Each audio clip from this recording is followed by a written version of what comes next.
సైతానుకి దేవుడికి ఇలా వాదన జరిగి ఏబు ఇలా బుక్ అయ్యాడన్న సంగతి ఏబుకు తెలియదు. మనకు తెలుసు. పాపం బాధపడుతున్నాడు తప్ప ఏబుకు తెలియదు ఏం జరుగుతుందో అక్కడ. కానీ మనకు తెలుసు, ఎందుకంటే ఆయన గ్రంథంలో మన కోసం రాయించి పెట్టాడు. పిల్లలారా ఇదిగో చూడండి నా కదలిక అని. ఇంతకు ఏబులో ఉన్న ఆ లోపాలేంటి, దేవుడికి నచ్చని విషయాలేంటి? నంబర్ 1, స్వనీతి. నేను మంచోడిని గనుక, నేను మంచిదాన్ని గనుక, నేను యోగ్యుణ్ణి గనుక, నేను యోగ్యురాలిని గనుక నన్ను దేవుడు ఖచ్చితంగా పట్టించుకోవాల్సిందే, దీవించాల్సిందే. నా నీతి గొప్పది. ఎవ్వరిని ఒప్పుకోడట్లా. ప్రతి ఒక్కడు కృప మీద ఆధారపడాల్సిందే. తమ స్వనీతిని బట్టి ఎవ్వడును దేవుని ఎదుట నీతిమంతుడుగా తీర్చబడాడు. ఈ పాఠం మనకి, నాటి ఏబుకి, తర్వాత భక్త సమాజం మొత్తానికి నేర్పాలనుకున్నాడు. దాదాపు 36 అధ్యాయాలు, 3వ అధ్యాయం నుంచి 36 అధ్యాయాలు వాదించి చివరికి 37లో దేవుడు ప్రత్యక్షమై మాట్లాడటం మొదలు పెడితే 41, 42లోకి వచ్చేటప్పటికి ఏమన్నాడో తెలుసా? నిన్ను గూర్చిన వార్తను నేను వింటిని, ఇప్పుడు నిన్ను కనులారా చూచుచున్నాను. నన్ను నేను అసహించుకొని బూడిదలోను ధూళిలోను పడి పశ్చాత్తాపడుతున్నాను. దేవా, ఇప్పటిదాకా నిన్ను తప్పు పట్టాను, కానీ ఇప్పుడు నా బతికేందో నాకు అర్థమైంది. నేనే తేడా అయ్యా. నేను నీతిమంతుడు అనుకున్నాను చూడు, అది నా పాపం. నేను మంచివాడిని అనుకున్నాను చూడు, అది నా తప్పు. నా మంచి ఏందో నాకు అర్థమైపోయింది. నువ్వు చేసిన మేలులను బట్టి నిన్ను సన్నతించాను, కానీ కీడులను బట్టి నీ మీద రివర్స్ అయ్యాను. నా నమ్మకత్వం ఏ పాటితో బయటపడింది. నిన్ను అన్యాయస్తుడు అన్నాను, నాకు అన్యాయం చేశాడు అన్నాను, నేను న్యాయవంతుణ్ణే అన్నాను. ఎంత తప్పు చేశాను? ఇంతకు మించిన పాపం ఏముంది? ఇంతకు మించిన అన్యాయం ఏముంది? న్యాయవంతుడు అయిన నిన్ను అన్యాయస్తుడిగా తీర్పు తీర్చి నిజంగా అన్యాయస్తుడైన నన్ను నేను న్యాయవంతుడని చూపించుకున్నాను చూడు. ఇంతకు మించిన మహాపాపం ఏముంది? అందుకే నన్ను నేను అసహించుకొని బూడిదలోను ధూళిలోను పశ్చాత్తాపడుతున్నా. దేవా, నీవు న్యాయవంతుడా. శబ్బాష్ ఏబు, యుక్తమైనది పలికావు అన్నాడు. యుక్తమైనది పలికా. ఆ మాట నేను నీ నుంచి ఎదురు చూశాను. రైట్, పాస్ అయ్యావు పో. నేర్పాలనుకున్నది నేర్పాడు. స్వనీతిని మనం డిపెండ్ అవటం దేవునికి ఇష్టం లేదు. ఆయన కృపనే ఆశ్రయించాలి. మన నీతి, పరిశుద్ధత, జ్ఞానం, విమోచన యేసే. దేవుడే. ఏబు తన నీతిని ఆధారం చేసుకున్నాడు. దేవుడు తన నీతి వట్టిదని కొట్టేసి తన కృపను ఘనపరిచాడు. నా బలం ఇంత, నేను ఒక్క తప్పు చేయలా, నేను ఇంత బలం, మనోనిగ్రహం నాకంతా ఇది. ఆహా, గుర్రముల నరులందలి బలమునానందించడు, కృపను వేడు వారిలో సంతసించువాడని. నీ కృపయ్యా, అది డైలాగ్. నీ దయ్యా. నీతిగా ఉన్నానంటే నీ కృప. ఏదన్నా నీతి ఫలం ఫలించానంటే నీ కృప. నీతి దాటి అడుగులేశానంటే, నిలబడ్డానంటే నీ కృప. ఏదైనా నీ కృప తప్ప వేరొకటి ఏది లేదు. యేసయ్యా నీ కృప. ఆ కృపను ఆశ్రయించినప్పుడు ఏబు కోల్పోయినటువంటి రెండంతలు, మళ్ళా రెండంతలు, ఒకటికి రెండంతలు తిరిగి ఇచ్చాడని రాస్తుంది బైబిల్. ఏబును అలాగనే అక్కడే వదిలేసేలా, ఏబుకు తిరిగి రెండంతలు దయచేశాడని రాస్తుంది. ఏబు లైఫ్లోనే అడుగుతాం మనం, దేవా ఎందుకు ఇలా చేశావంటే లాజిక్ చూపించాడు చూడు. ఏబుని స్వనీతి అనే దాని మీద నుండి దేవుడే నా నీతి, దేవుడిని కృపే నాకు ఆధారం అన్న కాడికి తెచ్చాడు చూడు. రెండవది, ఈ రోజుకు తినడానికి ఇస్తే తినవయా, ఈ తినేది ఇప్పటి వరకు ఉంది, రేపటికి ఉంటుందో ఉండదని దిగులతో ఈరోజు ఉన్నదాన్ని కూడా అనుభవించలేకపోయాడు. ఏబు గ్రంథం 3వ అధ్యాయం 25వ వచనం అందుకు సాక్ష్యం ఇస్తుంది. ఏది వచ్చునని నేను బహుగా భయపడితినో అదియే నా మీదికి వచ్చుచున్నది. నాకు భీతి పుట్టించినదే. ఏదొచ్చునని నేను బహుగా భయపడ్డానో అదే సంభవించింది. నాకు భయం పుట్టించిందే నా మీదికి వచ్చింది. నాకు అర్థం కాదు. నిన్నటి వరకు కాపాడాడు కదా నాన్న. మొన్నటి కాపాడాడు, నిన్నటి కాపాడాడు, నేటికున్నాడు కదా. మొన్నటికి నిన్నటికి నేటికున్నవాడు రేపటికున్నాడా? ఉండడా? ఉంటాడా? యా, శుభ్రంగా తినవయా, ప్రశాంతంగా ఉండవయా అని దేవుడు చెబితే నా భార్య నేను చెప్పినట్టల్లా వింటుంది. నాకు రివర్స్ అయిద్దేమో. నా పిల్లలు 10 మంది బాగున్నారు, వీళ్ళకి ఏమన్నా అయిపోతారేమో. నాకు ఈరోజు దాసదాసి జనాంగం సమృద్ధిగా ఉంది, వీళ్ళంతా ఎటోళ్ళటి వెళ్ళిపోతారేమో. ఈరోజు నేను ఊరిలోని ఏలికలాగున్న దాసుడిని అవుతానేమో. కొంతమంది ప్రశాంతంగా ఉండరు. అయ్యా నేను ఉన్నాగా అన్నా కూడా ఉండరు. మరి ఏం చేయాలా మీరు చెప్పండి? నువ్వేం చేస్తా? అన్నీ ముందు పెట్టి తినరా, నేనున్నాను, ఏదన్నా నేను చూసుకుంటానని నీ బిడ్డకు నువ్వు చెబితే వాడు తినకుండా దిగులేసుకొని అదే వేదంలో బతుకుతున్నాడు అనుకో, ఏం చేస్తా? దేవుడు అదే చేశాడు.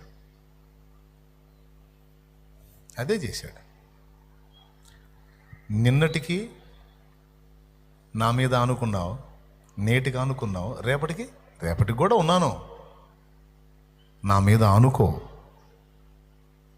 ఇంతకాలం కాచిన వాడికి ముందు కూడా కాయగలను అంటే ఏమని? భరోసా ఉంచి నిబ్బరము కలిగి ధైర్యంగా ఉండు, విశ్వాసము గలవాడవై ప్రశాంతంగా ఉండు అన్నాడు. సంతోషంగా ఉండు, నీ ముందు నేను ఇచ్చిన దాన్ని అనుభవించి దాటి వెళ్ళిపో అన్నాడు. ఏం లేదులే కానయ్యా, నిన్న ఉంది, ఈరోజు ఉంది, రేపటికి ఉంటుందో ఉండదో అని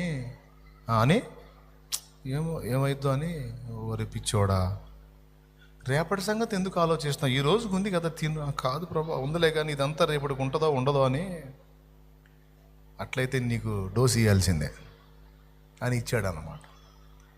ఇప్పుడు ఆ డోసు అయిపోయింది.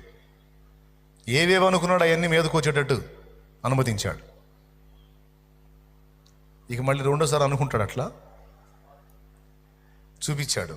ఎలా చూపించాడంటే, అన్నీ ఇచ్చే నేను తీసేయగలను, తీసేసిన నేను తిరిగి 2 అంతలు కూడా ఇవ్వగలను. వెలిగిందా బల్బు? అర్థమైందయ్యా? ఇంకోసారి అట్లా ఆలోచిస్తావా? సచ్చిన ఆలోచించను ప్రభా, చలో ఇక పో అన్నాడు. హాయిగా హ్యాపీగా లైఫ్ని ఎంజాయ్గా బతికేశాడు ఏవో. ఎంతమందికి అర్థమైందో ఏమో మరి. ఏమర్థమైంది? ఇంతకాలం కాచిన దేవుడు ఇక ముందు కూడా కాయటానికి సమర్థుడు. కానీ దేవుని కదలికలు అర్థం కావు. ఎంత ఘోరమైన పొరపాటు అది. దేవుని మీద ఆనుకొనుట, రేపటిని గూర్చి దేవుని మీద భరోసా ఉంచుట విశ్వాసము కదా. విశ్వాసము లేకుండా దేవునికి ఇష్టలై ఉంటామా? మరి ఆ విశ్వాస విషయంలో బలహీనపడ్డట్టే కదా. ఏబు కోపం తెప్పించాడు కదా. ఇవన్నీ సైతానుగాడికి తెలియవు.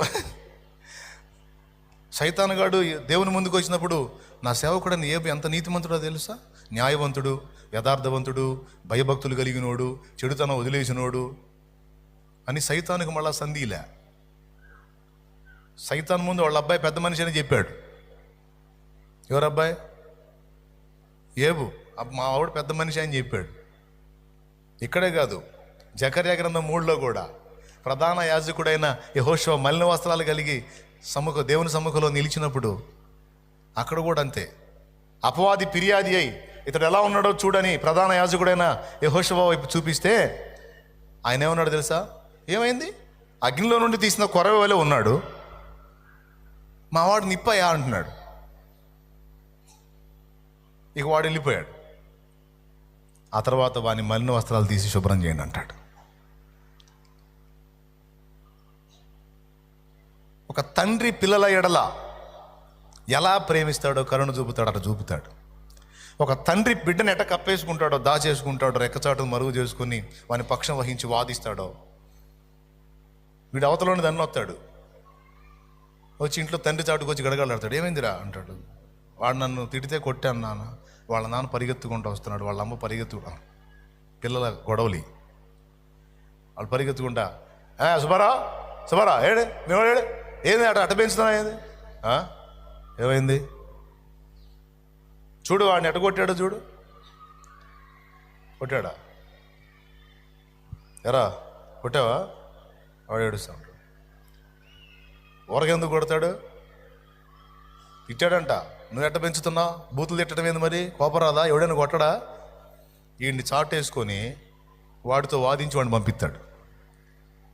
ఆయన మావాడు చీటికి మాటికి ఏం కొట్టాడు, మీ వాడే రోత మాటలు మాట్లాడుతున్నాడని కవర్ చేసి వాడు పోయినాక గదిలో తీసుకెళ్ళి, అరే నీకు మైండ్ ఏమైనా పోయిందా? వాడిని ఆ రకంగా కొట్టావు, వాళ్ళకి చిక్కితే పచ్చడి చేసేవాళ్ళుగా. తండ్రి బిడ్డను పట్టివ్వడు, అలా స్పందిస్తాడు ఈయన మన దగ్గర. చివరిగా ఇప్పుడు ఏబు నమ్మకం ఉంచాడా లేదా దేవుని మీద? ఎప్పుడు ఉంచాడు? పచ్చడి అయినాక. అప్పుడు మొత్తం వదిలినాక స్వనీతిని పచ్చడి చేశాడు దేవుడు, అల్ప విశ్వాసాన్ని కూడా.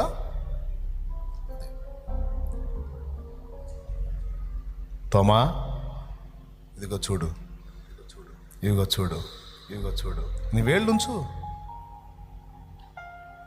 నా ప్రభువా, నా దేవా, నా ప్రభువా.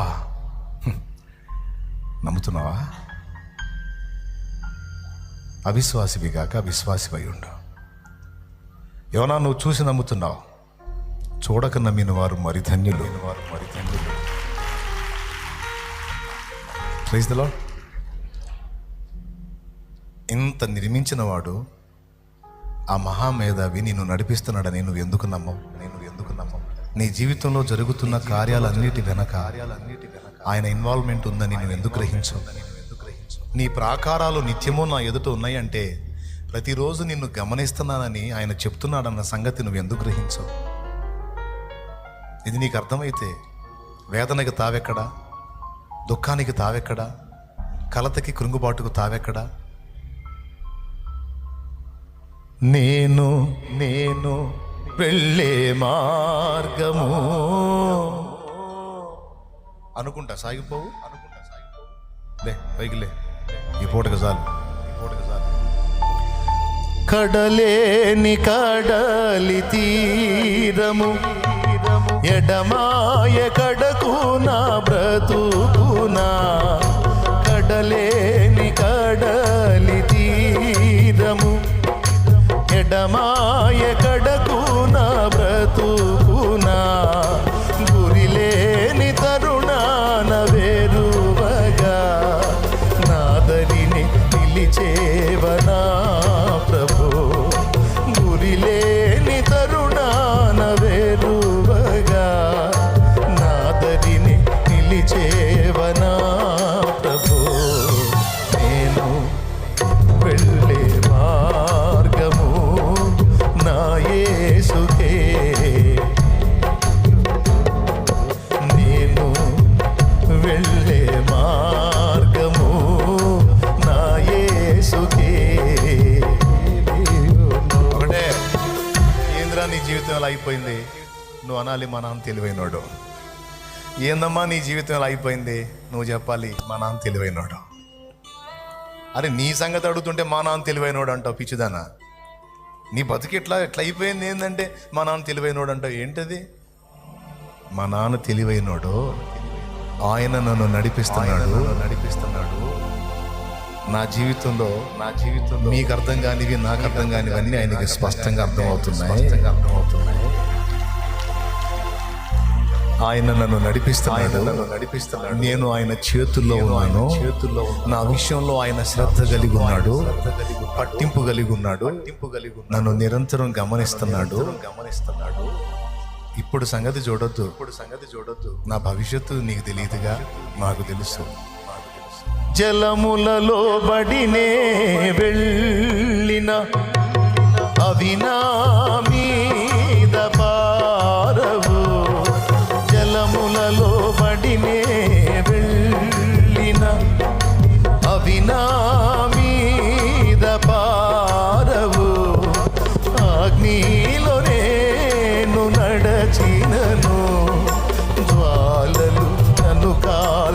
చాలవు. అగ్నిలో నేను నడచినను, జ్వాలలు నన్ను కాల్చజాలవు. నేను వెళ్ళే మార్గము నా యేసుకే తెలియును. నేను వెళ్ళే మార్గము నా యేసుకే తెలియును. శోధించబడిన మీదట నేను సువర్ణమై మారెదను. శోధించబడిన మీ వర్ణమై మారెదను. హల్లెలూయా హల్లెలూయా హల్లెలూయా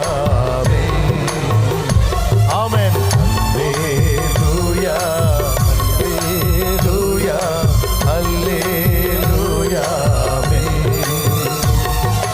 హల్లెలూయా హల్లెలూయా హల్లెలూయా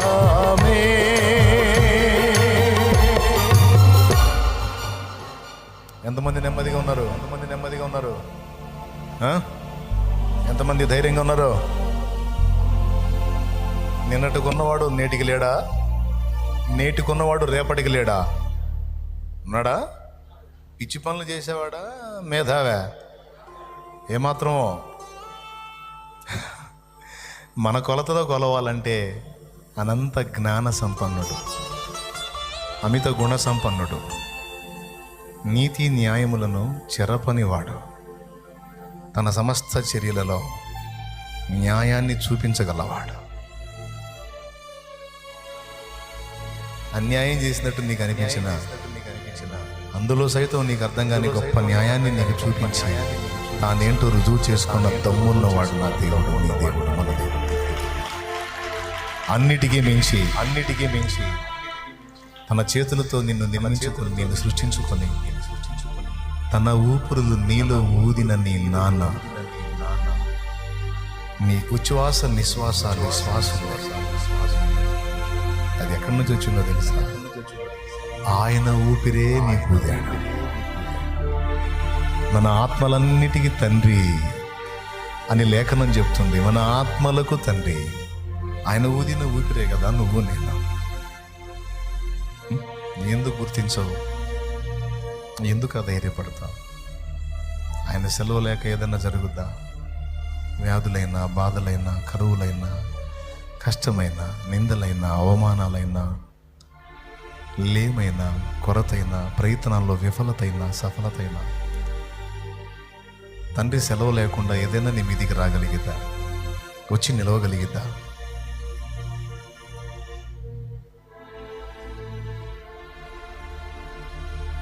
టైం నీ చేతి దాటిపోవచ్చు, కానీ దేవుని చేతి దాటలేదు.